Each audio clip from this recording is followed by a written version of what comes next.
你再講一次，我再講一次啊！家中擺紅旗，萬事皆順利啊！屋企俾人搞鬼，人哋做咗咩你唔知嘅，你就去準備一面旗啊！就呢種兩面分開嘅旗就得噶啦，你擺咗10年都唔會後悔噶啦。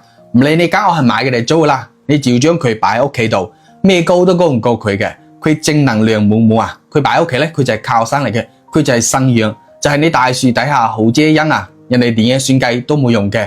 好多人仲未知道點擺，我用1分鐘時間話你知點做啊！刷到呢條視頻嘅朋友，說明喺茫茫人海入邊，你就係福澤深厚之人啦。留低一句一路福氣疊加一下啦，因為語言都有能量噶。第一，收到呢個旗之後，喺朝早嘅7點到9點之間開始擺。第二，除咗廁所同埋鞋櫃之外咧，屋企其他地方都可以擺嘅。經常出門嘅話就擺喺車入邊啦，做生意嘅就擺喺做嘢嘅地方。第三，一定要認準我呢面旗啦，我呢個先係正宗嘅版本啊，佢係正統嘅中國紅嚟嘅，底座嘅玻璃材質都係紅色嘅，整體寓意真係特別之好嘅。